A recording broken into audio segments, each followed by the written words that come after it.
Good afternoon students, welcome to this class. आज का जो हमारा लेक्चर है एनिमल किंगडम की सीरीज में 5वां लेक्चर होगा। आज यहाँ पर हम फाइलम सीलेंट्रेटा पढ़ेंगे। देखो, फाइलम सीलेंट्रेटा बोलो या नाइडेरिया बोलो, दोनों का मतलब एक ही है। नाइडेरिया जो है वो पुराना वर्ड है, तो आप जानते हो कि अगर नाइडेरिया बोले तो जितने भी मेंबर्स हैं दे आर कॉल्ड नाइडेरियंस। ठीक है, हमें आगे सारी चीजों को याद रखना है। कोशिश करेंगे कि जैसे जैसे हम पढ़ रहे हैं वैसे वैसे हम चीजों को याद भी रख पाए। देखो, सबसे पहले मैंने आपको बताया था कोई भी फाइलम, लास्ट टाइम हमने फाइलम पॉरीफेरा पढ़ा था, तो वहां पे मैंने आपको एक जनरल ट्रेंड बताया था कि हमें किसी भी फाइलम को पढ़ना है तो हमें स्टार्टिंग कैसे करनी है। तो मैंने आपको बताया था कि सबसे पहले कोई भी फाइलम अगर आप पढ़ते हो तो सबसे पहले आप क्या करोगे, जहां पर जरूरी है वहां पर नंबर ऑफ स्पीशीज को अगर आप काउंट करोगे, तो अगर मैं यहाँ पर नंबर ऑफ स्पीशीज को काउंट करता है तो सीलेंट्रेट के इस अर्थ पर लगभग 9000 स्पीशीज हैं। फिर नंबर ऑफ स्पीशीज पढ़ने के बाद आप क्या करते हो, उनका हैबिटेट चेक करोगे। तो हैबिटेट में आपको पता लगेगा कि जितने भी सीलेंट्रेट्स हैं they are all aquatic in nature. Aquatic का मतलब आपको वाटर में मिलेंगे। तो वाटर दो तरह की लाइफ होती है, वाटर में या एक्वेटिक लाइफ दो तरह की होती है। एक हो गई फ्रेश वाटर और दूसरी हो गई मेरीन। तो आपको हमेशा याद रखना है, तो मेरीन, तो जितने भी सीलेंट्रेट है mostly they are marine. Done. तो जैसे आप एग्जाम्पल पढ़ते हो आगे जाकर, जैसे आप ओबीलिया पढ़ोगे, है ना, ओबीलिया पढ़ोगे, आप फाइसेलिया पढ़ोगे। डन। ये सारे क्या है, they are all examples of marine. और फ्रेश वाटर में क्लासिकल एग्जांपल जो आप पढ़ोगे दैट इज हाइड्रा। हाइड्रा के रिलेशन में आपको बहुत सारी चीजें याद करनी है, हम आगे देखेंगे। तो हैबिटेट कैसी हो गई, एक्वेटिक। अब हैबिटेट के बाद यूजुअली उनकी हम क्या चेक करेंगे, हैबिट्स। डन। तो हैबिट्स में बेसिकली, तो अगर मैं आपको बोलूं कि कुछ सीलेंट्रेट अगर आप उनकी लोकोमोशन के बेसिस पर अगर आप देखोगे, तो लोकोमोशन के बेसिस पर कुछ सीलेंट्रेट आपको कैसे दिखाई देते हैं। यूजुअली एनिमल्स के साथ आप मोबाइल नेचर को एसोसिएट करते हो, पर कुछ सीलेंट्रेट कैसे होंगे, सेसाइल होंगे, और कुछ कैसे होंगे, फ्री स्विमिंग होंगे। मोटाइल बोलो या फिर फ्री स्विमिंग होंगे, हम यहाँ पे फ्री स्विमिंग लिख लेते हैं। डन। तो अगर आप सेसाइल की बात करते हो तो hydra is one sessile coelenterate. बाकी जैसे मैंने आपको बता दिया, ओबिलिया हो गया, है ना, या फिर कॉमनली एग्जांपल जो आप इसमें लिखते हो, सी एनीमनी। डन। ओबिलिया दोनों तरह की लाइफ को शो करता है, सेसाइल भी और फ्री स्विमिंग, वो आगे हम देखेंगे। डन। पर आपको मेजरली जो याद रखना है, तो यू रिमेंबर सी एनीमनी। इसको काट देते हैं ओबिलिया को भी यहां से, तो हम सी एनीमनी याद रखते हैं। डन। फिर दूसरा हैबिट जो अगर आप देखते हो, तो वहां पर आपको लोकोमोशन, सेसाइल मैंने बता दिया, और फ्री स्विमिंग भी हो सकता है। अब आप इसके साथ इनका नेचर देखोगे तो या तो वो सॉलिटरी भी हो सकते हैं और कॉलोनियल भी हो सकते हैं।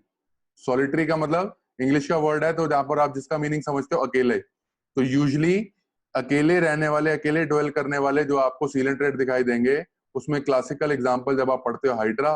बाकी जितने भी यूजुअली आप पढ़ोगे दे आर कॉलोनियल। तो जैसे मैंने यहाँ पे लिख लिया ओबेलिया और फाइसेलिया। आगे जाकर हम इनके कॉमन नेम भी पढ़ेंगे, पर अभी हमने कुछ चीजों को डिस्कस कर लिया। तो हमने नंबर ऑफ स्पीशीज को काउंट कर लिया, 9000 है। हैबिटेट चेक कर ली, एक्वेटिक होगी, फ्रेश वाटर भी हो सकती है और मरीन भी हो सकती है। हैबिट्स को अगर हमने देख लिया तो लोकोमोशन हमने देख लिया, सेसाइल या फ्री स्विमिंग है, और देख लिया सॉलिटरी है या फिर कॉलोनियल। तो ये आपने बेसिक पढ़ लिया। फिर इसके बाद मैंने आपको बताया था कि कोई भी फाइलम डन आप पढ़ते हो तो वहां पर बेसिक क्राइटेरिया जो थे, तो बेसिक्स ऑफ क्लासिफिकेशन जो हमने पढ़ा था उसको हम डिस्कस करेंगे। तो सबसे पहले मैंने आपको बताया था कोई भी क्राइटेरिया किसी भी एनिमल को एक पर्टिकुलर फाइलम में अरेंज करने का जो होगा that is level of organisation. तो अगर आप यहाँ पर इसको देखोगे तो पॉरीफेरा में सेलुलर लेवल था, थोड़ा सा कॉम्प्लेक्स इसमें हो जाएगा, तो यहाँ पर आपको मिलेगा tissue level of organisation. Done. Tissue level of organisation का मतलब है कि यहाँ पर अब सेल्स क्या करेंगे, ग्रुपिंग करना स्टार्ट कर देंगे। तो सेल की अगर ग्रुपिंग हो जाएगी तो वहां पे किसका फॉर्मेशन हो जाएगा, टिश्यूज का। तो बॉडी में बहुत सारे डिफरेंट टिश्यू दिखाई देंगे जो एक पर्टिकुलर फंक्शन को करते हुए दिखाई देंगे। दूसरा दूसरा आपको बेसिक मैंने बताया था, किसी भी फाइलम के अंदर दूसरा क्राइटेरिया जो आप करते हो दैट विल बी सिमेट्री। तो सिमेट्री के बेसिस पे क्या है, सिमेट्री के बेसिस पर मैंने आपको बताया था कि जितने भी एनिमल होंगे सिमेट्रिकल होंगे, और उसमें जो सिमेट्री मिलेगी तो रेडियल सिमेट्री मिलेगी। तो हम लिख सकते हैं कि जितने भी सीलेंट्रेट हैं दे आर रेडियली सिमेट्रिकल। तो आपको ये चीज याद रखनी है। तो रेडियल सिमेट्री क्या थी किसी भी ऑर्गेनिज्म को अगर आप एक से ज्यादा एक्सेस में काटोगे तो आपको इक्वल आइडेंटिकल हाफ मिलेंगे, तो this is called radial symmetry. तो इसको अगर मैं लॉन्गिट्यूडनल एक्सिस में भी काट लूं तो ये 2 हाफ मिलेंगे, ट्रांसवर्स में भी काट लूं तो ये 2 हाफ मिलेंगे, ऑब्लिक में भी काट लूं तो ये 2 हाफ मिलेंगे जो इक्वल और आइडेंटिकल होंगे। तो हमने क्या लिख दिया, सिमेट्री कैसी है इसके अंदर, रेडियल सिमेट्री। तीसरा पॉइंट डिस्कस कर लेते हैं। तीसरे पॉइंट में आपने डिस्कस करा, तो तीसरा पॉइंट क्या था, आपको जर्म लेयर्स के बारे में पढ़ना होता है। तो तीसरा जो आप बेसिस ऑफ क्लासिफिकेशन पढ़ते हो दैट वाज जर्म लेयर। तो जर्म लेयर के बेसिस पे मैंने आपको बताया था कि जितने भी आप सीलेंट्रेटा पढ़ोगे तो they will be all diploblastic. अब डिप्लोब्लास्टिक का मतलब है कि डेवलपमेंट के टाइम पर कितनी जर्म लेयर का फॉर्मेशन होगा, 2 जर्म लेयर का। पहला जो होगा एक्टोडर्म और दूसरी जो लेयर होगी that will be called endoderm. तो मैं बोल सकता हूं कि बॉडी में जितने भी टिश्यूज हैं, चाहे कोई भी टिश्यू हो बॉडी का, या तो वो एक्टोडर्म से ओरिजिनेट होगा या फिर एंडोडर्म से होगा। डन, तो ये आप जानते हो। तो दूसरा क्राइटेरिया हमने क्लासिफिकेशन का देख लिया, जर्म लेयर। चौथा क्राइटेरिया हमारे पास क्या होता है, सिलोम हम पढ़ते हैं। मैंने आपको बताया था क्योंकि यहाँ पर मीजोडर्म नहीं है, डन, तो वहां पर अगर मीजोडर्म नहीं है तो हम सिलोम की बात यूजुअली नहीं करते हैं। पर अगर आप किताबें पढ़ोगे तो उसमें लिखा हो सकता है कि दे आर ए सिलोमेट्स, इसका मतलब उनकी बॉडी में सिलोम का कोई भी प्रेजेंस नहीं है। तो आप किसी भी तरीके से याद कर सकते हो। पांचवा पॉइंट अगर मैंने आपको बताया था तो दिस वाज सेगमेंटेशन। तो सेगमेंटेशन का मतलब है कि बॉडी को आप डिफरेंट सेगमेंट्स में डिवाइड कर सकते हो, जहां पर आउटर सेगमेंटेशन हमेशा इनर सेगमेंटेशन को कॉरेस्पॉन्ड करेगी, पर यहां पर आपको कभी भी कोई भी सेगमेंटेशन दिखाई नहीं देती। तो हम बोलते हैं कि इस फाइलम में सेगमेंटेशन नहीं है। और ऑफ कोर्स ये क्या है, नॉन कॉर्डेट है, तो नोटोकॉर्ड का हम यहाँ पर कभी भी डिस्कशन नहीं करेंगे। तो काइनोडर्मेटा से पहले या हेमिकॉर्डेटा से पहले आप कभी भी नोटोकॉर्ड के बारे में नहीं पढ़ोगे। तो ये बिल्कुल बेसिक है सीलेंट ट्रेट्स का, जो आपको पूछा जाता है और आपको एनसीईआरटी में मिल जाएगा। ठीक है, ये मैंने ये जो फिगर लगाई है this is star sorry it is jellyfish. तो जेलीफिश आप देख रहे हो, this is the most commonest member of phylum Coelenterata. इसके बारे में और आगे देखेंगे जब हम क्लासिफिकेशन पढ़ेंगे। डन, आगे चलते हैं। तो एक तो ये हमारे पास हो गया, अब दूसरा देख लेते हैं। अब आगे हम क्या डिस्कस करते हैं, तो ये तो हमने डिस्कस कर लिया था बेसिक। फिर हम क्या करते हैं, बॉडी फॉर्म को डिस्कस करते हैं। हम यहाँ पर बॉडी फॉर्म को डिस्कस करते हैं, या बॉडी का नेचर कैसा होगा या बॉडी की कंस्ट्रक्शन कैसी होगी उसको हम देख लेते हैं। तो जब हम बॉडी फॉर्म को डिस्कस करते हैं तो मैंने बोला कि बॉडी का जो बॉडी में जो नेचर है, इनके पास जो नेचर है दैट इज डिप्लोब्लास्टिक। तो ये कैसे है, डिप्लोब्लास्टिक। तो बॉडी फॉर्म, बॉडी की डेवलपमेंट के टाइम पर 2 जर्म लेयर डेवलप होंगी। तो पहली लेयर जो डेवलप होगी that will be called ectoderm. अभी हम बॉडी बनाएंगे, पहले हम बेसिक देख लेते हैं। डन, और ये वाली जो लेयर होगी दूसरी वाली, तो this will be called endoderm. तो आप जानते ही हो इनके अंदर एक्टोडर्म क्या करेगी, बेसिकली बॉडी की क्या बनाएगी, जैसे हमने पॉरीफेरा में पढ़ा था आउटर लेयर। डन, एंडोडर्म क्या बनाएगी, बॉडी की inner layer. Done, outer layer को अगर आप देखते हो इस केस में this will be called epidermis. अभी हम बनाएंगे, पर अभी हम पहले नाम याद कर लेते हैं। Outer layer of the body will be called epidermis और inner layer of the body will be called as gastrodermis. तो आप वर्ड इस्तेमाल कर रहे हो गैस्ट्रो, इसका मतलब this has something to do with gastric और डाइजेशन। डन, तो एंड गैस्ट्रोडर्मिस। तो दूसरी जो लेयर होगी अंदर की, तो this will be called gastrodermis. Done, तो हम बॉडी बना लेते हैं, तो हम रिप्रेजेंटेशन कर लेते हैं बॉडी की। तो हम कैसे करेंगे, तो मैं यहाँ पे क्या कर रहा हूँ, एक सीलेंट्रेट बनाऊंगा। तो सबसे पहले मैंने क्या किया, उसकी बॉडी की अंदर वाली लेयर बनाई। तो अंदर वाली लेयर बनाऊंगा तो दिस इज कॉल्ड गैस्ट्रोडर्मिस। वहां पर अगर आप आउटर लेयर बनाओगे तो आपको ऐसी दिखाई देगी, तो this will be called epidermis. पर अगर एपिडर्मिस को देखूं तो चलो हम यहाँ पे लिख लेते हैं, एक तरफ मैं सेल को बताऊंगा, एक तरफ हम ये बेसिक देख लेते हैं, एपिडर्मिस, और ये क्या होगा, गैस्ट्रोडर्मिस। सारी चीजें क्लास में याद करने की कोशिश करो।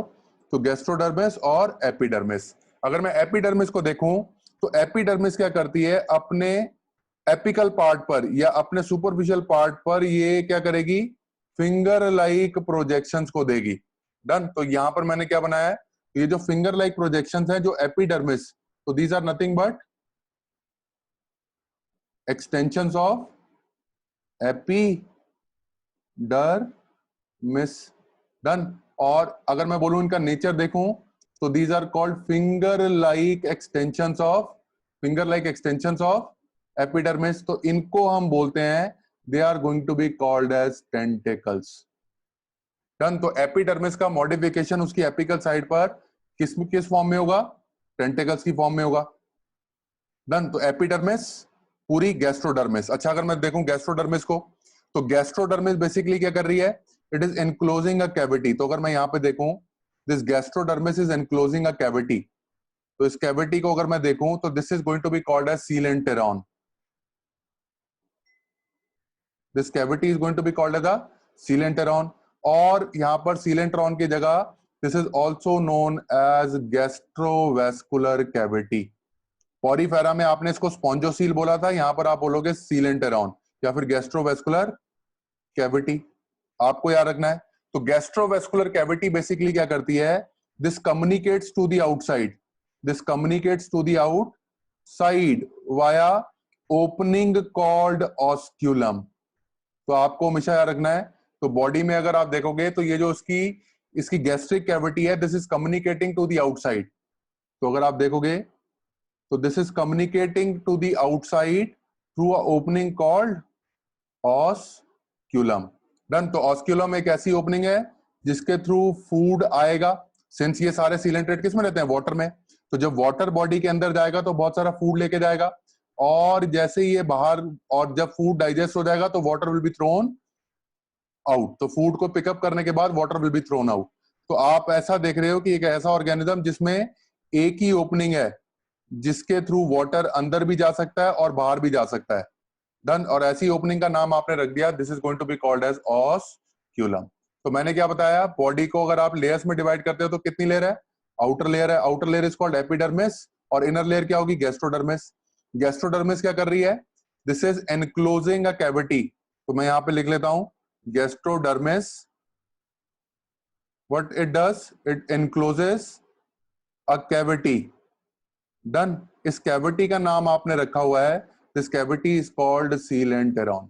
अच्छा, अभी हम एक बेसिक कंसेप्ट भी देखेंगे, उसको भी आपको याद रखना है। अच्छा, ये देखो ऑस्क्यूलम। तो ऑस्क्यूलम को देखूं तो आप किताबों में अगर पढ़ोगे तो वहां पे लिखा होता है कि this osculum is present in this conical region. तो जब आप गैस्ट्रिक कैविटी का सुपीरियर पार्ट देखते हो तो this is modified into this conical region. Done. इस कोनिकल रीजन के टर्मिनल पार्ट पर आपको ये ओपनिंग दिखाई देगी। इस कोनिकल रीजन का नाम आप किताब में पढ़ोगे तो this is called as hypostome. तो किताबों में लिखा होता है कि this gastrovascular cavity is connecting to the outside through osculum which is present in this conical region called hypostome. तो कंफ्यूज नहीं होना है, सिर्फ गैस्ट्रोवेस्कुलर कैविटी का ये सुपीरियर पार्ट कोनिकल शेप में होगा, तो इसका नाम रख दिया हाइपोस्टोम। पर इस ओपनिंग का नाम आप हमेशा देखोगे, this is called osculum. Done. तो ये हो गई दो लेयर, एपिडर्मिस और गैस्ट्रोडर्मिस। तो इसके बारे में हम डिटेल में बात करेंगे। पहले आपको एक चीज और हमेशा याद रखनी है कि अगर आप इस एपिडर्मिस को देखोगे तो एपिडर्मिस हमेशा क्या करता है? बॉडी का आउटर वॉल बना रहा है। तो इसका मतलब हमेशा इसका प्राइमरी फंक्शन तो क्या हो गया? Protective in nature.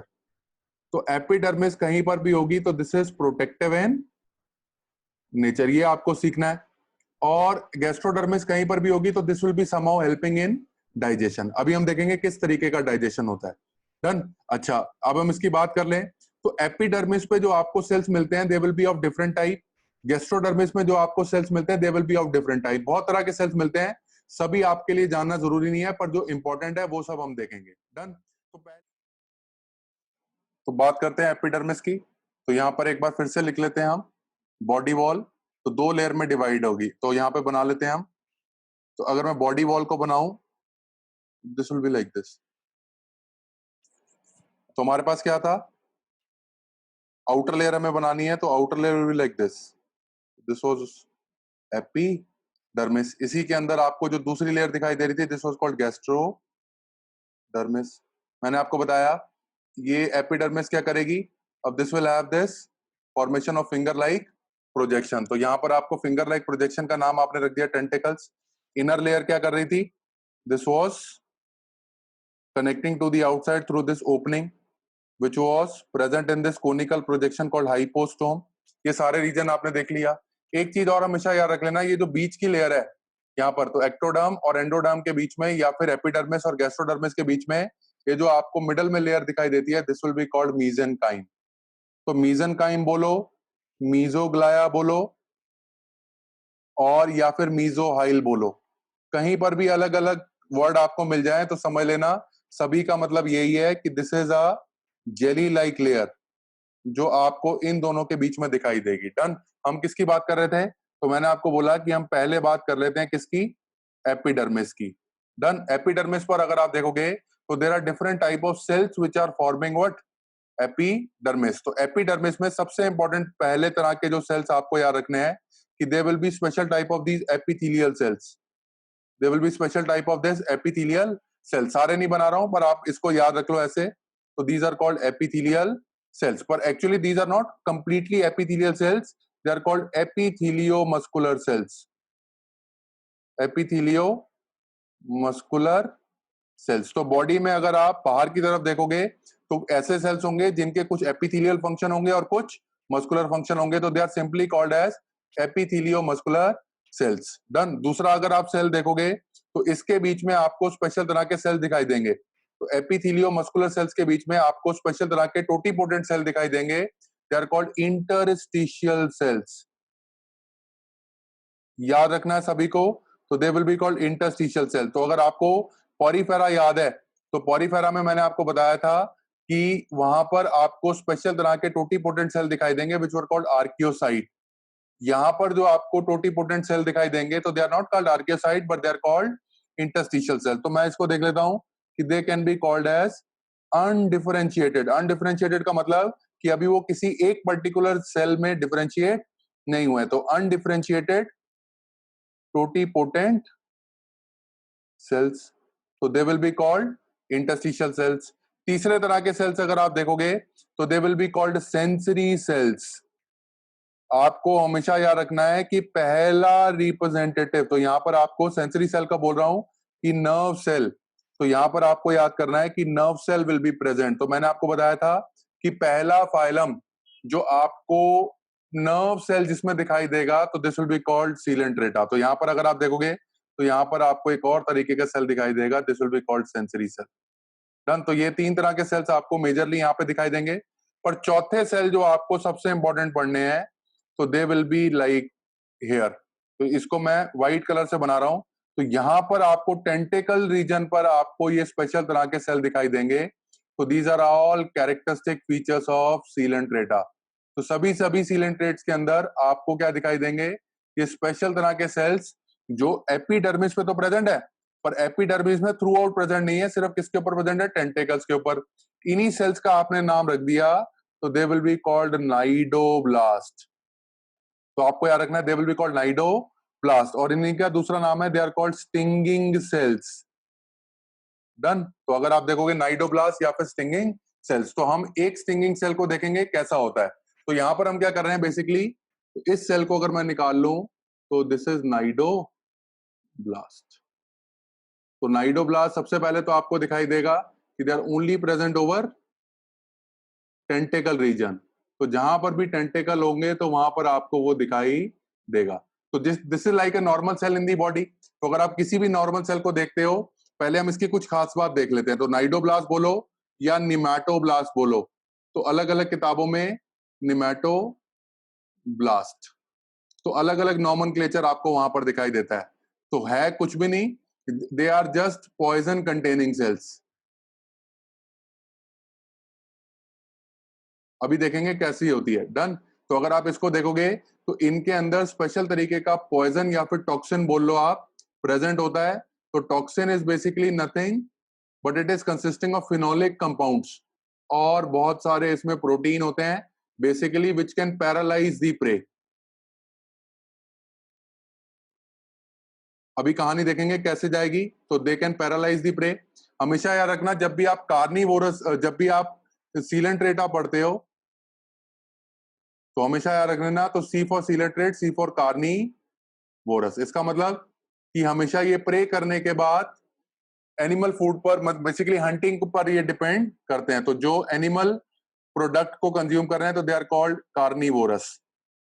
तो यहाँ पे नाइडोब्लास्ट को देखते हैं। नाइडोब्लास्ट आपको कैसा दिखाई देगा?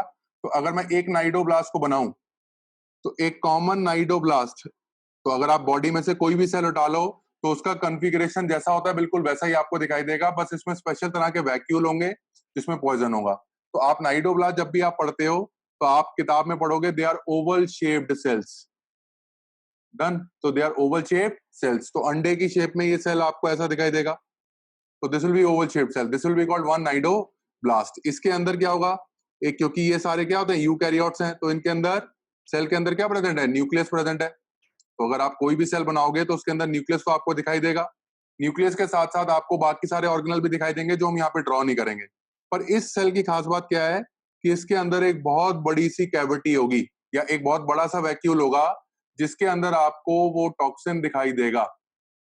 This cavity is called nematocyst. तो cavity is called nematocyst, cell is called nematoblast. Done. I hope आपको समझ में आ रहा होगा। नेमेटोब्लास्ट, तो टेंटिकल्स के ऊपर नेमेटोब्लास्ट मिलेंगे जिसके ऊपर एक कैविटी होगी विच इज कॉल्ड नेमेटोसिस्ट। तो अगर आप इस नेमेटोसिस्ट को देखोगे तो यूजुअली क्या होता है, इसकी ये जो कैविटी है दिस इज अगर आप इसके इंटीरियर में जाओगे तो this is having this one shaft like structure. तो वहां पर बेसिकली ये एक शाफ्ट लाइक स्ट्रक्चर आपको दिखाई देगा जिसपे बहुत सारे स्पाइन्स प्रेजेंट होंगे। क्या प्रेजेंट होंगे, बहुत सारे स्पाइन्स प्रेजेंट होंगे। अभी हम इसको फायर भी करेंगे फिर देखेंगे कैसा होगा। और इस शाफ्ट के एंटीरियर एंड पर, इस शाफ्ट के एंटीरियर एंड पर आपको ये थ्रेड लाइक स्ट्रक्चर अटैच होता हुआ दिखाई देगा। तो this is one thread which is attach to this shaft. और ये पूरा नेमेटोसिस्ट जो होगा this is covered by a lid like structure. तो इस लिड लाइक स्ट्रक्चर को अगर आप देखोगे तो this will be called operculum. This will be called operculum. तो बेसिकली होता क्या है कि अगर ये सीलेंट ट्रेट है तो मान लो कि कोई प्रे अगर इसकी पेरिफेरी में है, पेरिफेरी में मतलब है किसके आसपास है, तो जैसे ही वो प्रे क्या करता है, इस टेंटेकल को टच करेगा, तो टेंटेकल पे टच करेगा तो टेंटेकल पे you are going to have millions of this cnidoblast. तो एक्सीडेंटली वो प्रे क्या कर देता है, एक नाइडोब्लास्ट को टच कर देता है। तो नाइडोब्लास्ट को जैसे ही वो टच करेगा तो नाइडोब्लास्ट विल बिकम एक्टिवेटेड। तो ये जो मैंने नाइडोब्लास्ट बनाई है दिस इज अनएक्टिवेटेड या इनएक्टिवेटेड नाइडोब्लास्ट। अब ये क्या होगा, जैसे ही प्रे इसको टच करेगा नाइडोब्लास्ट, डन, तो ये क्या होगा, एक्टिवेट होगी। तो एक्टिवेट जब भी बेसिकली होगी तो वहां पर आपको इसका अरेंजमेंट ऐसा दिखाई देगा। तो ये नाइडोब्लास्ट बेसिकली क्या होगी, तो ये तो नाइडोब्लास्ट हो गया, इसका न्यूक्लियस यही है। अब बेसिकली क्या होगा, तो जैसे इसको टच किया तो उसका ओपरक्यूलम क्या होगा, इट विल ओपन अप। तो जो लिड पहले क्लोज थी अब वो ओपन हो जाएगी। तो जैसे लिड ओपन हो जाएगी तो what is going to happen, ये जो शाफ्ट थी, ये जो शाफ्ट आपने बनाई है यहाँ पर, ये जो शाफ्ट आपने बनाई है, तो बेसिकली होगा क्या, दिस विल पॉप आउट। तो ये क्या करेगी, बाहर की तरफ जंप करेगी। तो बाहर की तरफ जंप करेगी तो इसका ये जो, इसके साथ जो जितने भी स्पाइन्स हैं वो भी सारे क्या आएंगे, बाहर आ जाएंगे। तो this is jumping out of shaft. तो ये जो अगर आप रीजन देख रहे हो तो this will be called as shaft. तो शाफ्ट क्या करेगी, बेसिकली इसके साथ एक क्या होता है, एक थ्रेड जुड़ रहा होता है which is called penetrating thread.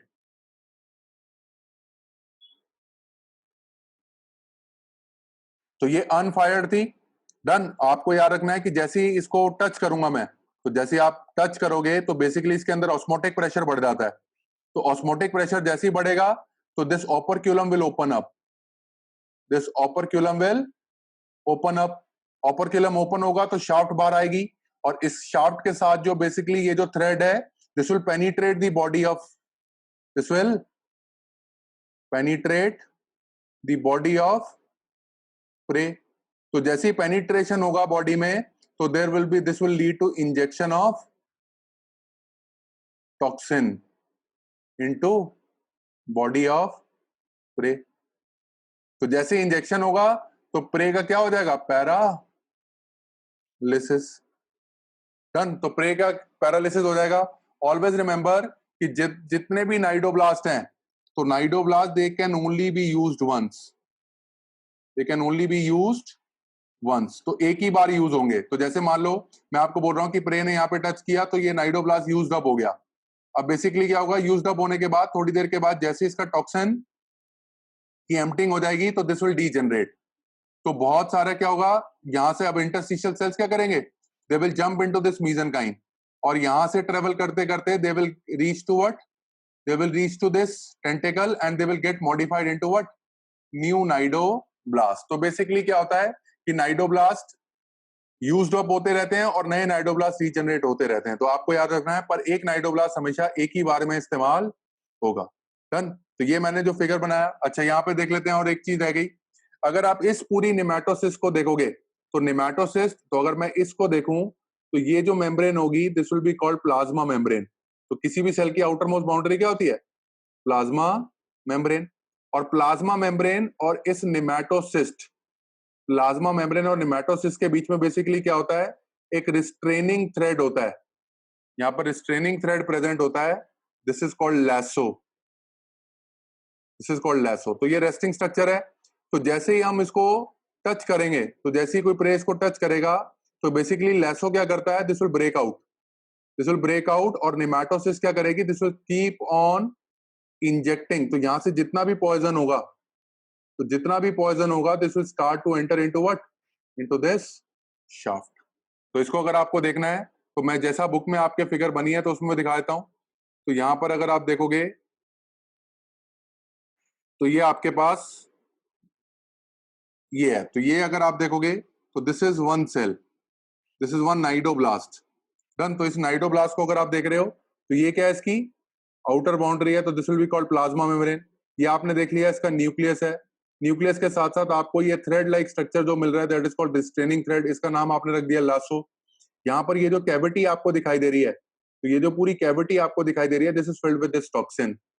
Done. This toxin is called, this is called hypnotoxin basically. तो इसमें बहुत सारे फिनोलिक कंपाउंड होते हैं, आप देख रहे हो कि ये फायर्ड है, इसको कोई टच कर चुका है तो ऑपरक्यूलम ओपन हो गया, शाफ्ट ऊपर की तरफ आ गई है, शाफ्ट के साथ क्या कनेक्टेड है, स्पाइंस हैं, और इस थ्रेड के थ्रू क्या कर रहा है, सारा का सारा पॉइजन क्या हो रहा है, वो प्रे की बॉडी में जाकर इंजेक्ट हो रहा है। तो this is one used up cnidoblast. तो आपको याद रखना है कैरेक्टरिस्टिक फीचर सीलेंट ट्रेट का क्या है, तो this will be called cnidoblast. तो ये चीज आपको याद रखनी है। डन। इतनी बात समझ पाओगे सारे के सारे। आगे चलते हैं। तो ये तो हमने बात करी एपिडर्मिस की, किसकी बात करी हमने, एपिडर्मिस की। तो एपिडर्मिस में हमने क्या कर लिया यहां पर, तो एपिडर्मिस में कौन कौन से सेल देख लिए, एपिथीलियो मस्कुलर सेल देख लिए, इंटरस्टिशियल सेल देख लिए, सेंसरी सेल देख लिए, और टेंटेकल्स पे स्पेशल तरह के सेल देख लिए, नाइडोब्लास्ट। फिर दूसरी किसकी बात हमको आप बात करेंगे, अब हम बात करेंगे गैस्ट्रोडर्मिस की। किसकी बात करेंगे हम, गैस्ट्रोडर्मिस की। तो जो दूसरी लेयर होगी this will be called gastrodermis. बहुत इजी है, इसमें कुछ नहीं करना है। डन। तो दूसरी जो सेल हमारे पास है या दूसरा जो लेयर हमारे पास है that will be called gastrodermis. तो अंदर वाली तरफ अगर हम देखें तो वहां पे भी स्पेशल तरह के हमें सेल जो दिखाई दे रहे हैं, तो they are called epithelio glandular cells. Done. तो यहाँ पे जो सेल दिखाई देंगे they will be called epithelio glandular cells. अभी हम बॉडी फॉर्म को ही पढ़ रहे हैं, हम चीजें सीखने की कोशिश कर रहे हैं, तो this is called epithelio glandular cells. Done. समझ पाओगे आप।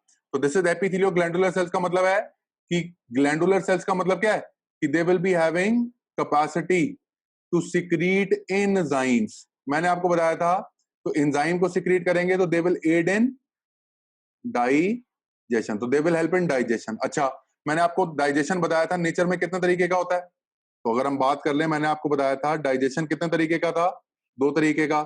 एक था intra cellular digestion. Intra cellular digestion का मतलब कि सेल पहले फूड को इंजेस्ट कर लेगी। तो सपोज एक सेल मैंने आपको बताया था कि ऐसी है, तो अगर आप इसको फूड दोगे तो ये क्या करेगी, पहले फूड को अपने साइटोप्लाज्म में डालेगी और ये फूड क्या करेगा, अब छोटे पार्टिकल में ब्रेक होगा, तो this will be called intra cellular digestion. पर अगर यही सेल क्या करे, अब एंजाइम्स को रिलीज करे, किसको रिलीज करे, एंजाइम्स को रिलीज करे, और ये एंजाइम क्या करते हैं, फूड को ब्रेक डाउन करें इनटू स्मॉलर पार्टिकल और ये फूड अपटेक हो, तो this will be called as extra cellular digestion. पर अगर हम सीलेंट रेट की बात करें तो ऑलवेज रिमेंबर कि सीलेंट रेट्स के अंदर ये जो एपिथीलियो ग्लैंडुलर सेल्स हैं ये क्या करते हैं, they will release enzymes which are very weak. Done. तो बेसिकली क्या करते हैं, फूड को पूरे तरीके से डाइजेस्ट नहीं कराते हैं। तो सपोज मैंने इसको फूड दिया, ये क्या करेंगे, एंजाइम क्या करेंगे, इसको पार्शियली ब्रेक डाउन करेंगे। कैसे ब्रेक डाउन करेंगे, पार्शियली ब्रेक डाउन। और ये पार्शियली ब्रोकन डाउन फूड क्या होगा, अब ये सेल पिकअप कर लेगी और अपने साइटोप्लाज्म में डिवाइड करेगी।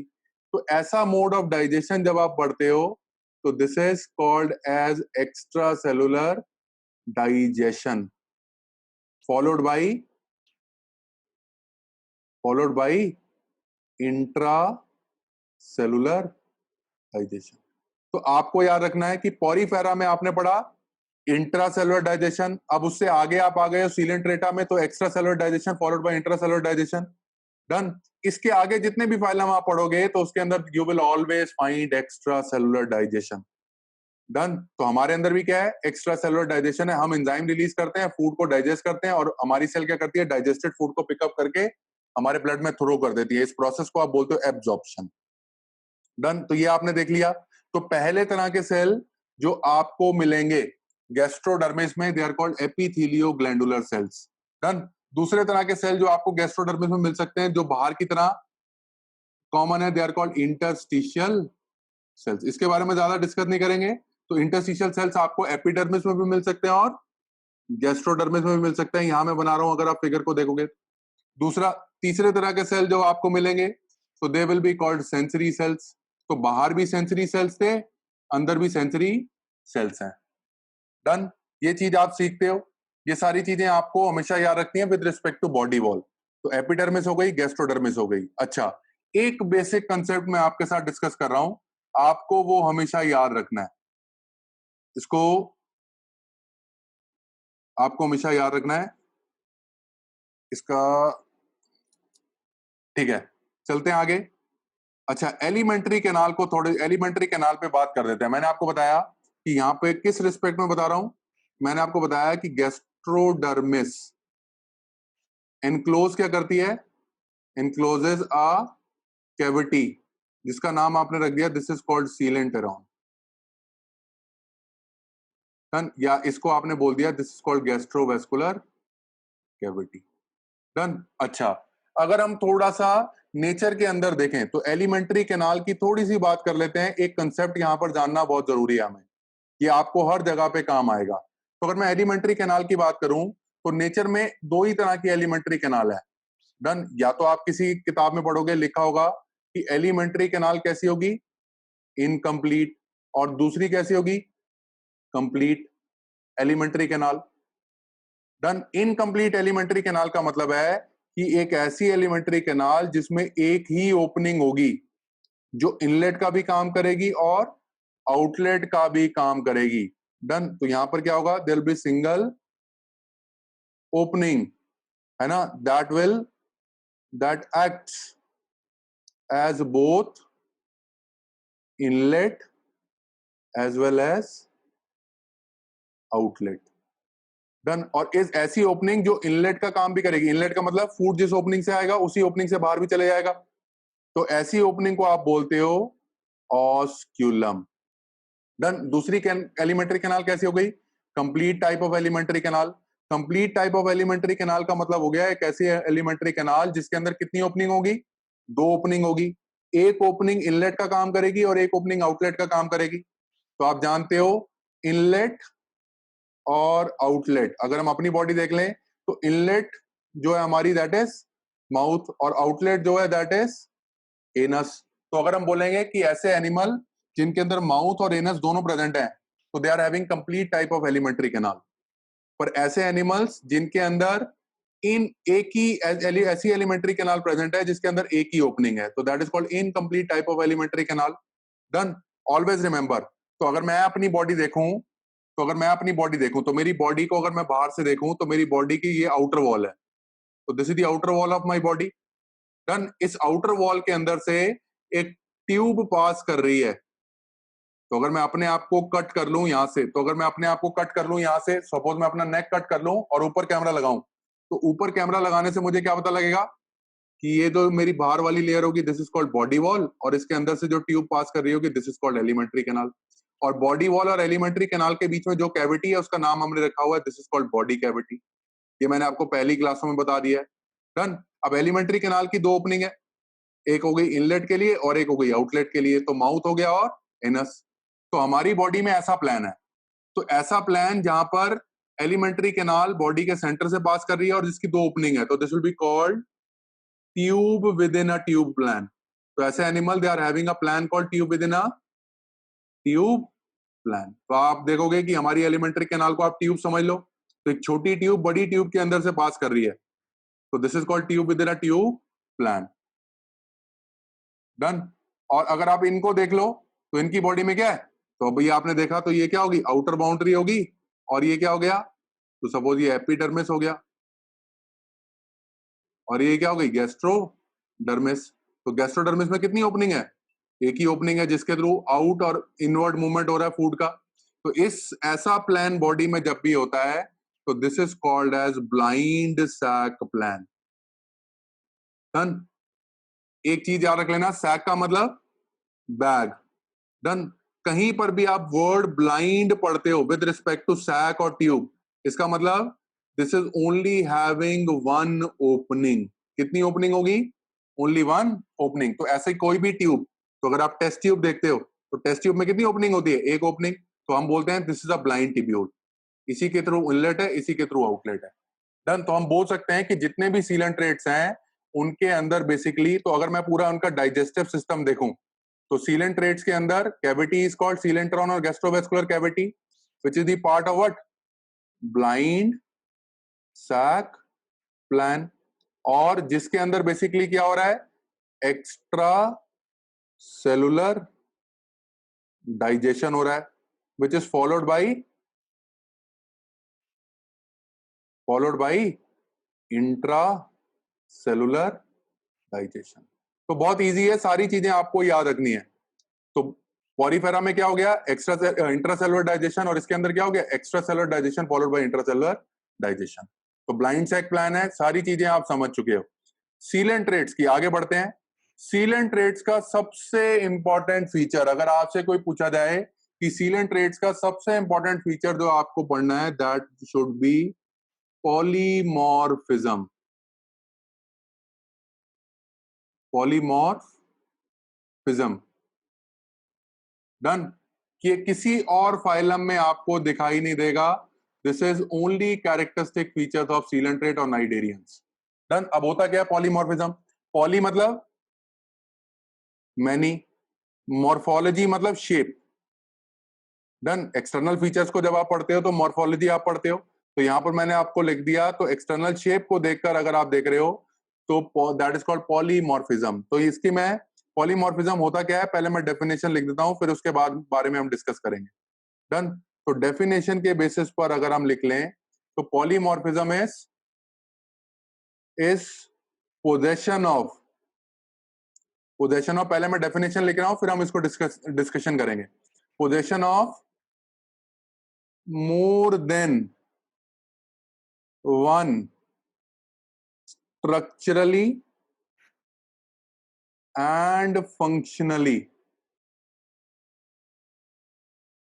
डिफरेंट बॉडी फॉर्म्स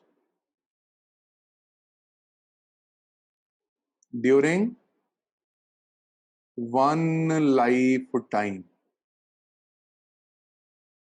मैंने यहां पे लिखा है कि possession of more than one structurally and functionally different body form during one life time. कहने का मतलब कि एक ही लाइफ टाइम के अंदर एक से ज्यादा स्ट्रक्चरल फॉर्म का होना इज कॉल्ड पॉलीमॉर्फिज्म।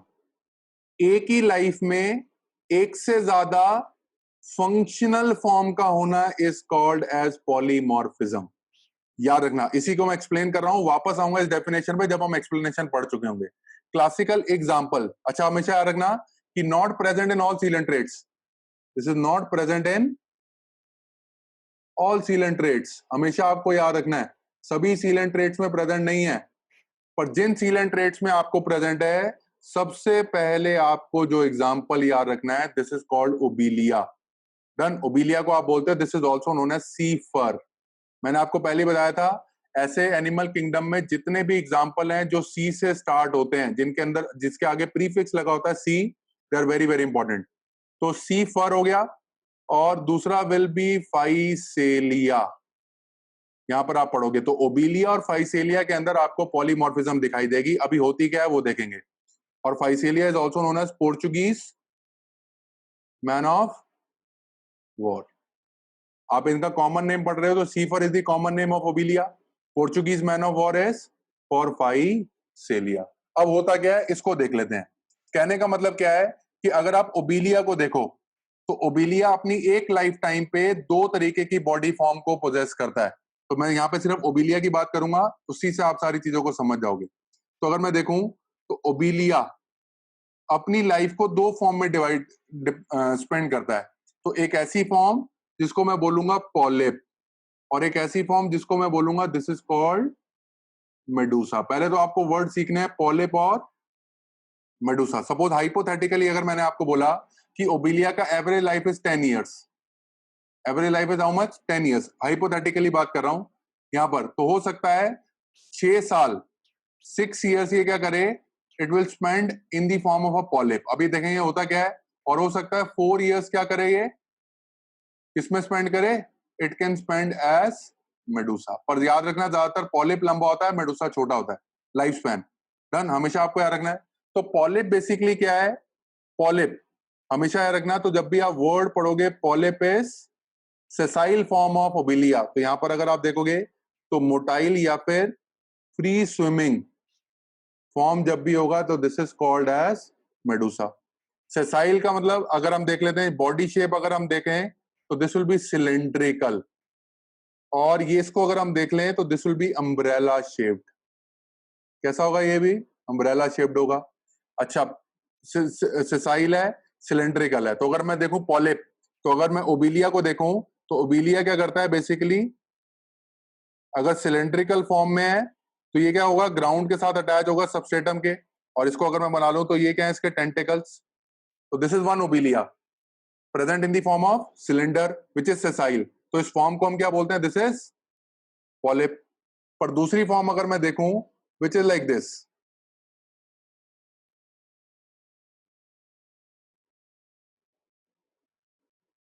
डन। इस फॉर्म को अगर आप देख रहे हो तो बेसिकली ये क्या है, this is free swimming and this is having which shape, umbrella shape.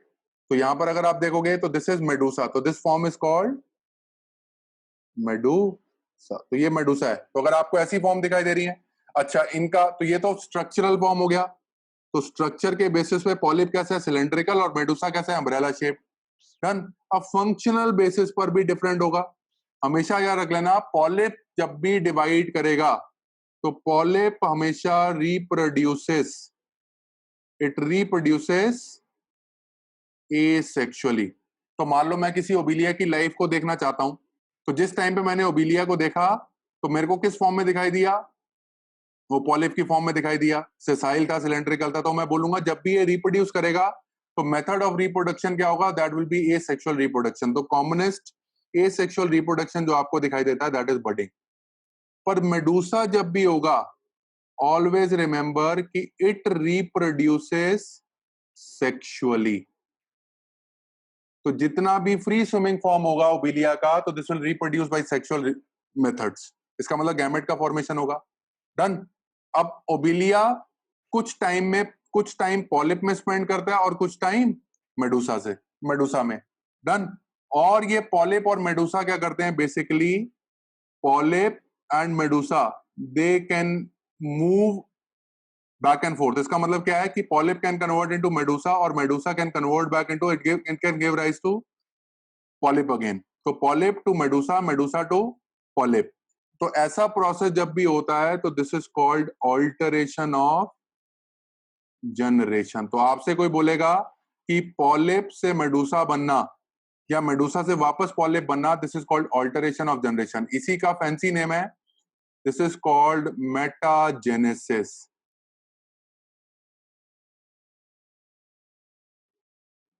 मैंने आपको पहले बताया था मेटामेरिज्म। तो there is a difference between metamerism, metamerism is segmentation, metagenesis is alteration of generation. तो अब होता क्या है बेसिकली, अब इसको देख लेते हैं तो क्या होगा। तो अगर मैं बोल रहा हूं कि इस एक ओबिलिया को देखूं, तो ओबिलिया अभी मेरे पास किस फॉर्म में है, प्रेजेंट में। तो प्रेजेंट के बाद ये ओबिलिया क्या करेगा बेसिकली, बडिंग करेगा। डन। तो यू इमेजिन कि ये एक पॉलिप क्या करेगा, बडिंग करे या फ्रेगमेंटेशन करे, कुछ भी करे, कॉमनली जो करता है दैट इज बडिंग। डन। तो मान लो मैंने आपको बोला कि ये पॉलिप क्या हो गया, अब छोटे छोटे पार्ट में फ्रेगमेंट हो गया। डन। तो अब पॉलिप बडिंग और फ्रेगमेंटेशन कर रहा है। फ्रेगमेंटेशन के बाद जितने भी छोटे छोटे फ्रेगमेंट बनेंगे, पॉलिप के जितने भी छोटे छोटे फ्रेगमेंट बनेंगे, तो this will divide into small fragments. तो पूरा ओबेलिया, बड़ा ओबेलिया जो पॉलिप फॉर्म में था, सेसाइल था, ये स्मॉल फ्रेगमेंट्स क्या होंगे, now they will be called as medusas. Done. तो यू इमेजिन कि एक पॉलिप क्या हुआ, हंड्रेड्स ऑफ फ्रेगमेंट्स में टूट गया। किस में टूट गया, हंड्रेड्स ऑफ फ्रेगमेंट में टूट गया। अब सभी के सभी फ्रेगमेंट क्या करेंगे, अब they will start to free swim. Done. अब they will start free swimming. Free swimming को अगर आप बोलोगे तो उस किस में हो गया, तो मेडूसा में कन्वर्ट हो गए। अच्छा, अब कुछ मेडूसा बेसिकली क्या करेंगे, अब कुछ मेडूसा क्या करेंगे बेसिकली, अब तो they will start preparing for, तो मेडूसा हमेशा कैसे रिप्रोडक्शन करते हैं, सेक्सुअली। डन। तो कुछ मेडूसा बेसिकली क्या करेंगे, मेल गैमेट बनाएंगे, और कुछ मेडूसा क्या करेंगे, फीमेल गैमेट बनाएंगे। दोनों का फ्यूजन होगा, दोनों के फ्यूजन से क्या होगा, जाइगोट का फॉर्मेशन होगा। ये मेडूसा वाटर में गैमेट रिलीज करेगा, ये एक मेडूसा वाटर में ओवम को रिलीज करेगा, तो फर्टिलाइजेशन होगा। तो फर्टिलाइजेशन विल बी एक्सटर्नल। वापस आएंगे, पहले हम देख लेते हैं। Fertilization will be external fertilization, तो जाइगोट बनेगा। जाइगोट बेसिकली क्या करेगा, अब एडल्ट बनाने की कोशिश करेगा, पर एडल्ट से पहले आपको जो डेवलपमेंट दिखाई देगी that will B indirect, that will be in direct development. तो इनडायरेक्ट डेवलपमेंट मैंने लास्ट क्लास में आपको बताया था कि इनडायरेक्ट डेवलपमेंट में एक लार्वा बनता है। लार्वा का जो नाम होता है that is called planula. Always remember कि larva of coelenterata will be called planula, and this is ciliated larva. इसकी बॉडी पे बहुत सारे आपको मोटाइल स्ट्रक्चर दिखाई देंगे जो ट्यूबुलिन प्रोटीन के बने होंगे, तो this is called ciliated planula. तो larva of coelenterate will be called planula. और प्लैन्यूला बेसिकली क्या करेगा, जैसे ही ग्राउंड पे सेटल हो जाएगा तो this will give rise to adult. Done. और एडल्ट, तो देखो अगर आप इमेजिन करो, तो मैंने आपको क्या बताया, पहले क्या हुआ, स्टार्टिंग कहां से हुई, पॉलिप से हुई। पॉलिप ने क्या किया, पॉलिप ने क्या किया, फ्रेगमेंटेशन करा। तो बहुत सारे फ्रेगमेंटेशन से आपके पास क्या बन गए, बहुत सारे मेडूसा। तो इसको हम लिख लेते हैं ऐसे, मेडूसा 1 और मेडूसा 2। तो टाइप 1 टाइप 2।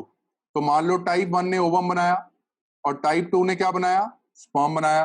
अब क्या होगा, इन दोनों का फ्यूजन होगा। फ्यूजन से क्या बनेगा, जाइगोट। डन। तो हम बोलते हैं फर्टिलाइजेशन कंप्लीट हो गई। तो फर्टिलाइजेशन कहां हुई है, वाटर में। तो हम इसको लिख लेते हैं, तो this will be external fertilisation.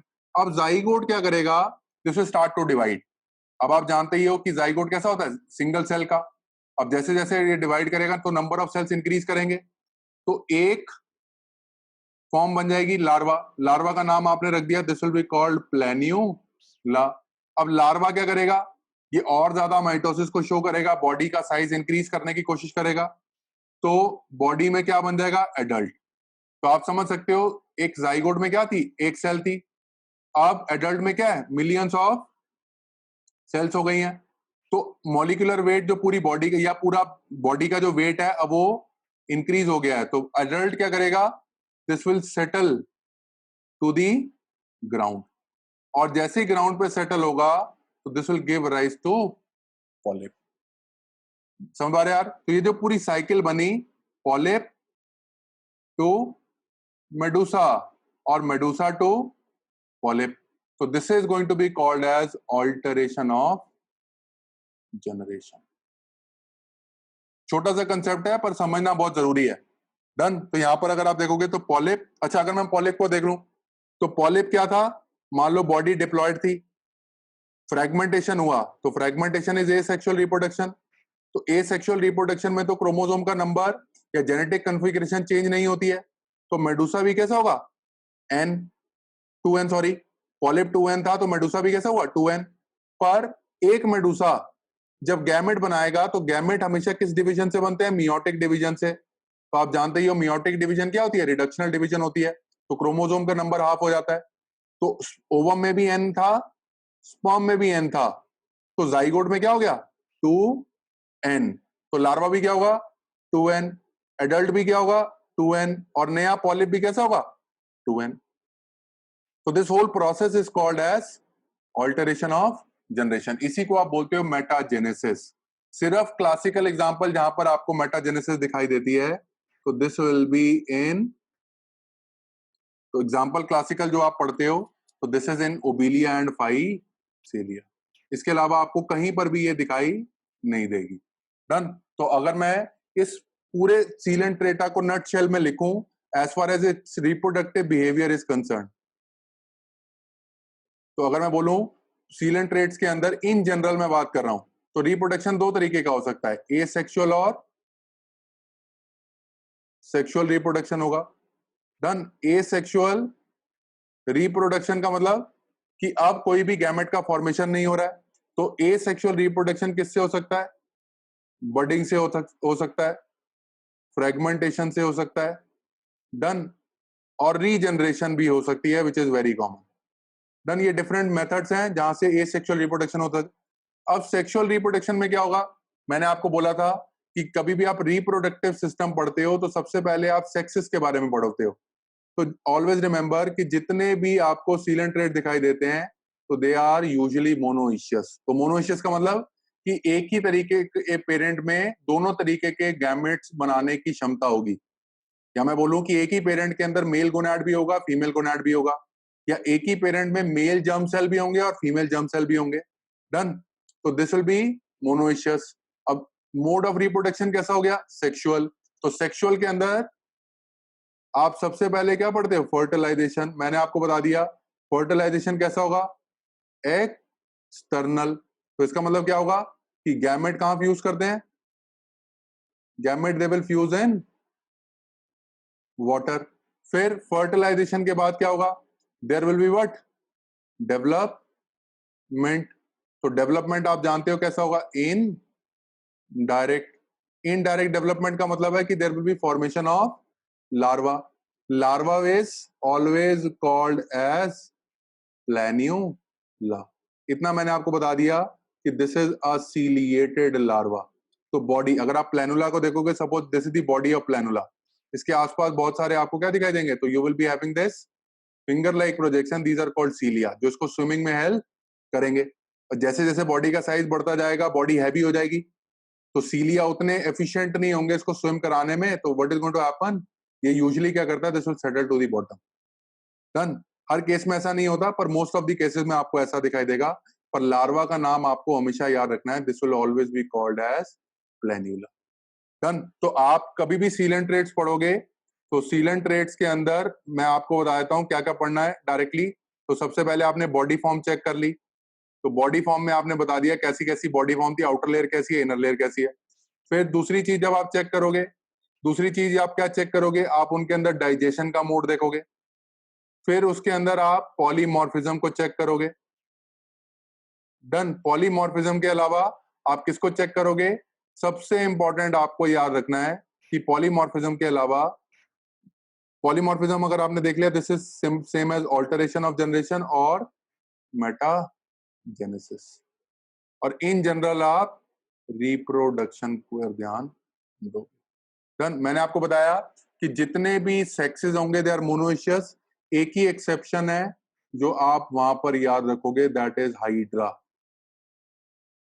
Hydra is unisexual. बहुत पहले जब सीपीएमटी हुआ करता था वहां पर पूछा गया था कि एक ऐसा सीलेंट्रेट विच इज डाइएशियस और यूनिसेक्सुअल, यानी कि एक हाइड्रा एक ही तरीके का गैमेट बनाएगा, या तो मेल गैमेट या तो फीमेल गैमेट। तो यूनिसेक्सुअल नेचर आपको वहां पर याद रखना है। तो ये बहुत इंपॉर्टेंट चीज थी जो आपने डिस्कस कर ली थी। लास्ट में जब आप सीलेंट्रेटा पढ़ते हो तो आपको जो सीलेंट्रेट्स में पढ़ना है, ये सब अभी जो है मैं सब आपके साथ डिस्कस कर लूंगा। आपको सीलेंट्रेट्स के अंदर जो पढ़ना है तो this is classification. Done. Very very important, आपको हमेशा याद रखना है क्लासिफिकेशन। तो यहां पर मैं दिखा रहा हूं आप लोग जब भी पढ़ोगे तो उसको ध्यान से देख लेना। 3 क्लासेस में आपने इसको डिवाइड करा है, तो जितने भी सीलेंट्रेट्स आप कितनी क्लासेस में डिवाइड करते हो? 3 क्लासेस में। सबसे पहला इज हाइड्रोजोआ। डन। अभी नाम थोड़ा मुश्किल है, पहली बार अगर आप पढ़ रहे होगे, पर धीरे धीरे पढ़ोगे तो आपको याद हो जाएंगे। दूसरा विल बी स्काइफोजोआ। तीसरी जो क्लास आपको दिखाई देगी, this will be called Anthozoa. Done. तो पहली क्लास हाइड्रोजोआ, दूसरी क्लास स्काइफोजोआ, तीसरी क्लास एंथोजोआ। डन। डिस्कस करते हैं किस बेसिस पे क्लासिफिकेशन हम कर रहे हैं। देखो, किसी भी आप फाइलम को क्लासिफाई करोगे तो उसका कोई ना कोई बेसिस होना चाहिए। डन। तो इसको जो हमने बेसिस किया है, इनको जो क्लासिफिकेशन का बेसिस है, that is on the basis of body form. Done. तो बॉडी फॉर्म कैसा होगा उसको देखकर हमने क्या किया है, क्लासिफिकेशन करा है। डन। बॉडी फॉर्म का मतलब हमें चेक करना है पॉलिप है या मेडूसा है। तो बॉडी फॉर्म के बेसिस पे हमने क्लासिफिकेशन करा है। देख लेते हैं कैसा है। तो पहले हम क्या करते हैं, सभी का हैबिटेट चेक कर लेते हैं। डन। तो पहले आपने क्या किया, सबका हैबिटेट चेक कर लिया। तो आपको पता लगा कि हाइड्रोजोआ है तो फ्रेश वाटर भी हो सकते हैं और मरीन भी हो सकते हैं। स्काइफोजोआ क्या होंगे, एक्सक्लूसिवली मरीन है। इसका मतलब कोई भी फॉर्म आपको फ्रेश वाटर में दिखाई नहीं देगी। एंथोजोआ भी क्या है, तो they are also exclusively marine. Done. अब मेन क्राइटेरिया आते हैं क्लासिफिकेशन का, दैट इज बॉडी फॉर्म। तो बॉडी फॉर्म अगर आप देखोगे तो they have both polyp and medusa. Done. Polyp and medusa आपको दिखाई देगा, यानी कि पॉलिप और मेडूसा दोनों दिखाई देंगे आपको। यानी कि इसका मतलब है कि यही एक ऐसा एक क्लास होगा जहां पर आपको ऑल्टरेशन ऑफ जनरेशन दिखाई देगा। बाकी कहीं पर भी ऑल्टरेशन ऑफ जनरेशन दिखाई नहीं देगा। तो ऑल्टरेशन ऑफ जनरेशन दिखाई देगा, इसका मतलब दो एग्जांपल, ओबिलिया मैंने लिखा है, दिस इज सी फॉर, और फाइसेलिया आप इसमें देखोगे, this is Portuguese man of war. दोनों आपको यहां पर दिखाई देंगे। तो इन दोनों के अंदर क्लासिकली जो आपको दिखाई देगा, तो this is alteration of generation. Hydrozoa word कहां से आया, फ्रॉम हाइड्रा। हाइड्रा में आपको जो फॉर्म दिखाई देती है, याद रखना है, it is only present as polyp. तो नेचर में आपसे कोई पूछे हाइड्रा कैसा है, तो हाइड्रा के बारे में 2-3 चीजें तो आपको पता है। हाइड्रा कैसा हो गया, पॉलिप फॉर्म में हो गया। इसका मतलब हमेशा कैसा होगा, सेसाइल। डन। ये बात समझ पाओगे यार। मैंने आपको बताया कि हाइड्रा इज यूनी सेक्सुअल, बाकी सब कैसे हैं, बाइसेक्सुअल। ये सारी कहानी आप जानते हो। दूसरा, स्काइफोजोआ जब आप पढ़ते हो तो इसमें जो डोमिनेंट फॉर्म होती है या ओनली फॉर्म आप कहोगे, तो this is called Medusa. Done. समझ पा रहे यार, मेडूसा। और अगर आप एंथोजोआ देखोगे तो उसके अंदर सिर्फ क्या होगा, पॉलिप। तो इसमें दोनों है, स्काइफोजोआ में मेडूसा है और एंथोजोआ में सिर्फ पॉलिप है। डन। समझ पाओगे यार। मेडूसा को देखते हैं। मेडूसा में जो क्लासिकल एग्जांपल आता है, that is Aurelia, that is jelly fish. आपको पता है most poisonous fish, most poisonous, this is not a true fish. True fish जो आप पढ़ते हो दैट इज इन पाइसेस, पर इसके साथ नाम लिखा है क्योंकि इसका स्विमिंग नेचर होता है, तो इसको जेली फिश। तो आप कभी भी सी साइड पे जाओगे तो वहां पर आपको बहुत जगह पर सीज पे लिखा होगा, वार्निंग लिखी होती है कि this water may have the presence of jelly fish. तो इसका मतलब क्या है कि आप देखोगे जेली फिश, तो जेली फिश में क्या होगा, बहुत सारे टेंटेकल होंगे, टेंटेकल में बहुत सारे नाइडोब्लास्ट होंगे, और नाइडोब्लास्ट में बहुत ज्यादा पॉइजन है जो पैरालिसिस और डेथ भी या रेस्पिरेटरी फेलियर करा सकता है, जिसकी वजह से डेथ भी हो सकती है। तो Aurelia is scientific name, jellyfish is the common name. समझ पा रहे हैं। तो अब देख लिया हमने स्काइफोजुआ। एंथोजुआ में जितनी भी फॉर्म है दे आर पॉलीफॉर्म। डन। एक और बेसिस पे क्लासिफिकेशन हम करते हैं, that is on the basis of origin of gonads या गैमेट्स या जर्म सेल, कुछ भी आप बोलो। तो जर्म सेल्स मैंने आपको बताया कि अगर आप सपोज यहां बना लेते हैं, तो सपोज अगर आप यहां पर देख रहे थे तो मैंने आपको बताया कि सीलेंट्रेटा के अंदर कितनी जर्म लेयर थी, 2 लेयर थी। आउटर लेयर जो थी एक्टोडर्म थी, वहां पर एपिथेलियो मस्कुलर सेल्स थे, अंदर वाले में ग्लैंडुलर सेल्स थे। अब इसके साथ साथ इंटरस्टिशियल सेल भी थे और सेंसरी सेल भी थे। तीसरे तरह के सेल मैंने आपको बताया। अच्छा, बहुत सारे सीलेंट्रेट ऐसे हैं जिनमें इस एक्टोडर्म से जर्म सेल बनते हैं। किससे जर्म सेल बनते हैं? जर्म सेल कहां से बनेंगे? एक्टोडर्म से। अब बहुत सारे सीलेंट्रेट ऐसे होंगे जिसके अंदर जर्म सेल जो एंडोडर्म से बनेंगे। तो endoderm will give rise to germ cells. कहने का मतलब है कि जर्म सेल कैसे हो सकते हैं? एक्टोडर्मल भी हो सकते हैं और एंडोडर्मल होंगे। पर एक एनिमल में एक ही तरह एक का ओरिजिन होगा। तो अगर आप हाइड्रा पढ़ रहे हो तो हाइड्रा में जितने भी गैमेट्स बनेंगे they will come from ectoderm. अगर जेलीफिश पढ़ रहे हो तो जितने भी गैमेट बनेंगे they will come from endoderm. तो यहीं पर ये बात लिखी है कि गोनाड्स आर एक्टोडर्मल। तो अगर आप इस पॉइंट को देखोगे यहां पर, तो यहां पे लिखा है गोनाड्स कैसे हैं? They are ectodermal. बाकी दोनों में कैसे होंगे? Gonads are endodermal. तो आपको ये कहानी याद रखनी है, बहुत इजी है, कुछ नहीं है। तो 3 क्लास है, हाइड्रोजुआ, स्काइफोजुआ, एंथोजुआ। फ्रेश वाटर होंगे, मेरीन होंगे, ये मेरीन होंगे, ये मेरीन होंगे। इसमें पॉलिप और मेडुसा होंगे। इसमें सिर्फ मेडुसा होगा और इसमें सिर्फ पॉलीफॉर्म होगी। इसमें गोनाड्स कैसे होंगे? एक्टोडर्मल। एक्टोडर्मल गोनाड का मतलब क्या है? अब गोनाड जैसे ही जर्म सेल मेच्योर होंगे तो स्पर्म बनाएंगे और ओवा बनाएंगे। तो स्पर्म और ओवा दोनों कहां पे रिलीज हो जाएंगे? वाटर में। डन।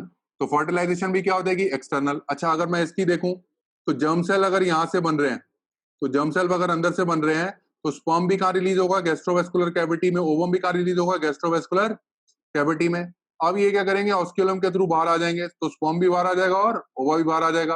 तो फर्टिलाइजेशन कहां होगी?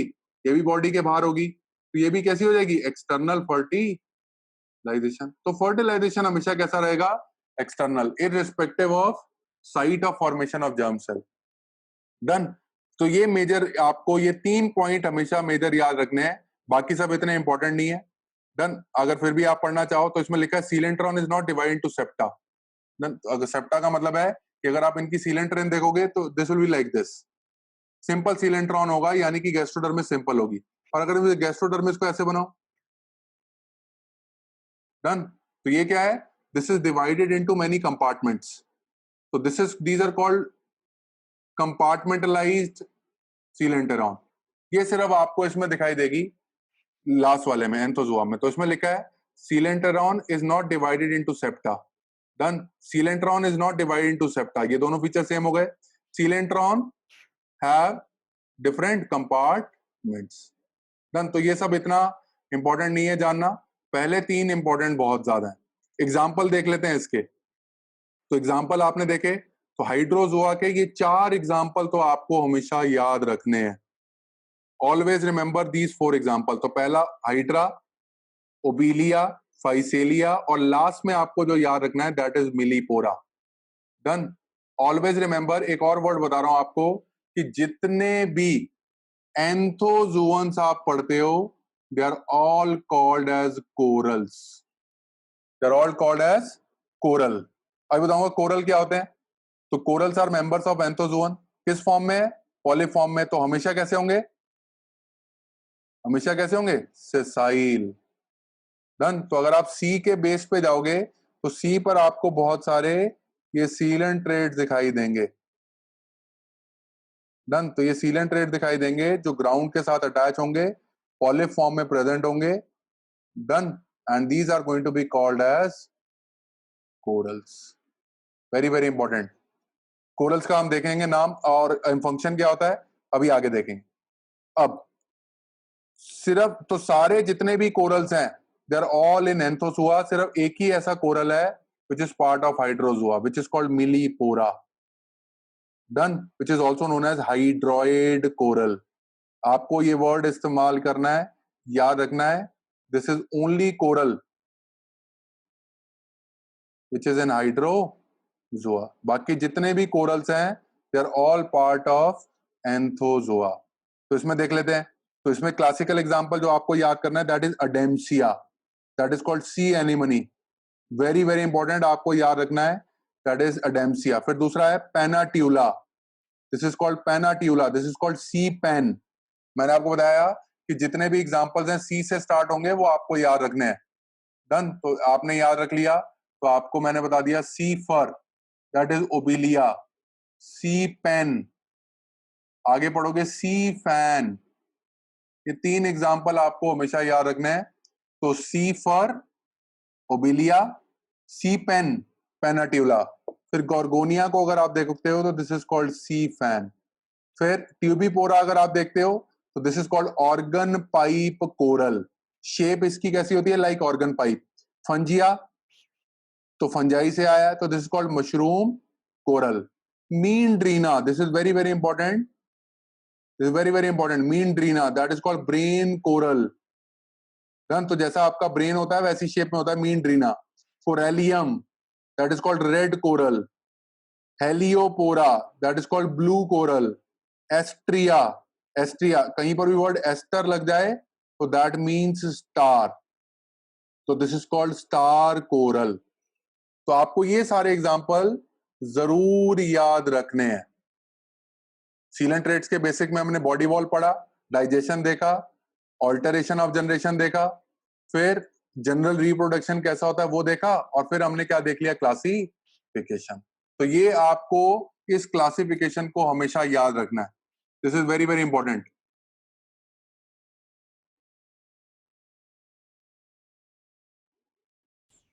बात कर लेते हैं कोरल्स की। तो एंथोजुआ में जितने भी मेंबर्स आप पढ़ते हो, तो मैंने आपको बताया दे आर कॉल्ड कोरल्स। तो एंथोजुआ के जितने भी मेंबर्स हैं दे आर कॉल्ड कोरल्स। तो बेसिकली कोरल्स क्या है? तो अगर आप सी में देखोगे तो सी में आपने वर्ड सुने होंगे कोरल रीफ। डन, तो रीफ का मतलब क्या है? तो these are nothing but mounts and ridges of calcium carbonate, calcium carbonate in the sea. तो अगर आप सी में देखोगे तो sea is nothing but the collection of what? Sea water को अगर आप देखोगे this is nothing but the collection of huge amount of calcium. तो अगर आप सी वाटर में देखोगे तो सी के बेस पर आपको बहुत सारे कैल्शियम के पहाड़ दिखाई देंगे। तो कैल्शियम के पहाड़ दिखाई देंगे। तो अगर आप इन कैल्शियम के रिजेस को देखते हो, डन, तो this is all secreted by corals. तो अगर एक सिलेंट्रेटा देखूं तो सपोज दिस इज वन एंथोजुआ। ये एंथोजुआ क्या करेगा? तो इसके 2 जर्म लेयर हैं। इसकी आउटर लेयर से बेसिकली ये क्या करते हैं? They will keep on secreting calcium carbonate. तो सी में बेसिकली क्या होता है? कैल्शियम कार्बोनेट का डिपोजिशन होता रहेगा।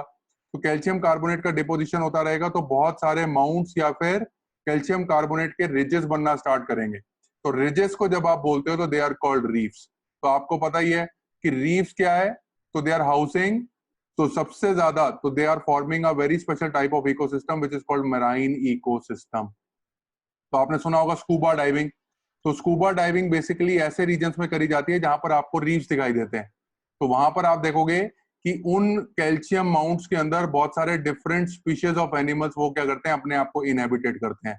तो ऐसा सिस्टम बनता है which is called marine ecosystem. तो ये तो बात थी बिल्कुल छोटी सी कोरल और कोरल रीफ्स के बारे में। डन, तो मैराइन वाटर में आपको कोरल रीफ्स दिखाई देंगे। अच्छा, एक बात और रह गई, एक एग्जांपल को थोड़ा सा डिटेल में पढ़ लेते हैं जो आपसे एग्जाम में पूछा जाता है। तो ओबिलिया और फाइसेलिया जब भी पूछेगा 3 चीजें पूछी जाती हैं।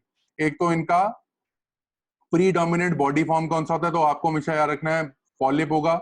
इनका जो आपको पूछा जाता है कॉमन नेम, है ना, या तो कॉमन नेम देगा, साइंटिफिक नेम पूछेगा, साइंटिफिक नेम देगा, या तो कॉमन नेम पूछेगा। तो सी for Portuguese man of war आपको याद रखना है। और इनमें गोनैड्स कैसे होंगे? एक्टोडर्मल इन ओरिजिन होंगे। फाइसीलिया और Obelia they will show alteration of generation. Plant वाली ऑल्टरेशन ऑफ जनरेशन नहीं है, वो डिफरेंट होती है। ये वाली थोड़ी सी डिफरेंट है। इसका मतलब है पॉलिप से मेडुसा, मेडुसा से वापस पॉलिप। एक क्लासिकल एग्जांपल जो आपको थोड़ा सा डिटेल में पढ़ना है कि this will be called hydra. बहुत आसान है, कुछ ज्यादा नहीं है, इसमें हम बिल्कुल बेसिक पढ़ेंगे। तो हाइड्रा आपको पता है कौन सी प्रीडोमिनेंट बॉडी फॉर्म होती है? पॉलिप फॉर्म होती है। 2 फॉर्म आप हमेशा हाइड्रा की याद रखोगे। एक का एग्जांपल, 2 एग्जांपल आपको पढ़ना है। क्लोरोहाइड्रा विरिडिस्मा, ये एक ऐसा हाइड्रा है ना, जो बेसिकली क्या करता है? एक तरह का ग्रीन एल्गी। तो अगर आप एक ग्रीन एल्गी देखते हो विच इज कॉल्ड जू क्लोरेली, जू क्लोरेली के साथ सिम्बायोटिक एसोसिएशन में रहता है, तो इसीलिए इसका नाम रख दिया दिस कॉल्ड ग्रीन हाइड्रा। दूसरा है pelmatohydra oligactis, pelmatohydra oligactis, this is called brown hydra. तो ये बेसिकली क्या करता है? एक ब्राउन एल्गी, अगर आप पढ़ोगे थैलोफाइट्स में आप पढ़ोगे तो ब्राउन एल्गी के साथ म्यूचुअल रिलेशन में ये रहेगा, this brown algae is also known as zooxanthellae. तो जू क्लोरेली और जू जेंथली के साथ ये हाइड्रा क्या करते हैं, सिम्बायोटिक एसोसिएशन में रहते हैं, इसी की वजह से इनको ग्रीन हाइड्रा या फिर ब्राउन हाइड्रा किया जाता है। आज तक पूछा तो नहीं गया है, पर कोई पता नहीं है कि कब पूछ ले। डन। कुछ इंपॉर्टेंट कैरेक्टरिस्टिक हम जो पढ़ते हैं वो उसको देख लेते हैं। तो मैंने आपको बताया कि हाइड्रा बेसिकली क्या होगा, दिस इज फ्रेश वाटर। तो अभी आप देख चुके हो सारी चीजें, उसी को हम रिव्यू कर रहे हैं। तो फ्रेश वाटर में रहेगा, यानी कि वाटर कैसा होना चाहिए, कूल, क्लीन और स्टेगनेंट वाटर होना चाहिए। अच्छा, नंबर ऑफ टेंटेकल्स की बात करते हैं। अच्छा, ओबिलिया में, ओबिलिया को अगर मैं कंपेयर करूं तो ओबिलिया में एवरेज नंबर ऑफ टेंटेकल्स जो बॉडी सरफेस पे दिखाई देता है दैट विल बी अराउंड 12। ओबिलिया में number of tentacles will be 12। इसके अंदर जो दिखाई देते हैं that will be around 6 to 10। Done. मैंने आपको पहले ही बता दिया है कि जितने भी सीलेंट्रेट्स आप पढ़ते हो मोस्टली दे आर कार्निवोरस। इनके लिए स्पेशल जो फूड होता है this is called, they are called water fleas. Arthropoda में जब आप पढ़ोगे तो छोटे छोटे आपको वाटर फ्लीज वो आर्थ्रोपोडा में पढ़ने को मिलेंगे, they are called Daphnia and Cyclops. तो दो वाटर फ्ली के एग्जांपल है डेफनिया और Cyclops, they are acting as a food for this Hydra. Done, हमेशा याद रखना है। अच्छा, अगर मैं बोलूं कि इसके अंदर reproduction, most species of hydra they are dioecious यानी कि यूनिसेक्सुअल, आपको हमेशा याद रखना है। यूनिसेक्सुअल होंगे, सेक्सुअल रिप्रोडक्शन करेंगे। डन, सेक्सुअली रिप्रोड्यूस करेंगे फेवरेबल कंडीशन जब होगी। डन, यानी कि गैमेट का फॉर्मेशन करेंगे तो एक हाइड्रा मेल गैमेट बनाएगा, दूसरा हाइड्रा फीमेल गैमेट बनाएगा। फर्टिलाइजेशन कहाँ होगी, फर्टिलाइजेशन वाटर में होगी, तो हम लिखते हैं फर्टिलाइजेशन विल बी एक्सटर्नल। फिर जाइगोट बनेगा। अब जाइगोट क्या करेगा, एडल्ट बनाएगा।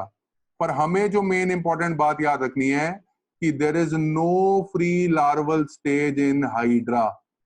तो लार्वा सीलेंट्रेट में एक ऐसा एग्जांपल है जिसके अंदर डायरेक्ट डेवलपमेंट होगी। तो जब भी आप हाइड्रा पढ़ोगे तो always remember unisexual, external fertilization और डायरेक्ट डेवलपमेंट। तो अगर आपसे ओबिलिया का लार्वा पूछेगा तो आप लिखोगे प्लेन्यूला, हाइड्रा का लार्वा पूछेगा तो होता नहीं है तो आप लिखोगे डायरेक्ट डेवलपमेंट है। डन। तो ये बहुत बेसिक चीज है। लोकोमोशन देख लेंगे हाइड्रा के अंदर। तो लोकोमोशन हाइड्रा में बेसिकली किससे होता है, लूपिंग से हो सकता है, सोमरसॉल्टिंग से हो सकता है, ग्लाइडिंग से हो सकता है, वॉकिंग से हो सकता है और फ्लोटिंग से हो सकता है। तो यूजुअली ससाइल नेचर रहता है पर ये लोकोमोट भी कर सकता है, तो आपको याद रखना है। अच्छा, आपको याद रखना है कि hydra is having great power of regeneration, it is having great power of regeneration. तो अगर आप इसकी बॉडी का कोई पार्ट कट कर दो तो वो दोबारा से रीजनरेट कर जाएगा। तो ऐसा साइंटिस्ट जिसने रीजनरेशन इन हाइड्रा पढ़ा था उसका नाम था ट्रेम्बले। तो कुछ ये छोटी छोटी बातें हैं आपको ये हाइड्रा के रिलेशन में याद रखनी है। डन। तो ये बच्चों, ये जो फाइलम हमने पढ़ा तो दैट इज सीलेंट्रेटा। ठीक है, इसको रिव्यू कर देता हूं। सो सीलेंट्रेटा जब भी आप पढ़ोगे तो सबसे पहले आपने बेसिस ऑफ क्लासिफिकेशन को कंसिडर करना है, फिर आपने बॉडी वॉल को पढ़ना है। तो आउटर लेयर और इनर लेयर आपने पढ़ ली। सीलेंट्रॉन आपको याद रखना है, नाइडोब्लास्ट याद रखने हैं। हमेशा याद रखना कि cnidoblast they are only present in the ectoderm या फिर एपिडर्मिस का पार्ट होंगे, they are never the part of gastrodermis. तो अंदर वाली लेयर पे नाइडोब्लास्ट नहीं होते हैं, सिर्फ बाहर वाली लेयर पे होते हैं। फिर आपने पढ़ा कि डाइजेशन कैसा होगा, फिर रिप्रोडक्शन कैसा होगा, पॉलीमॉर्फिज्म क्या होगा, क्लासिफिकेशन कैसी होगी।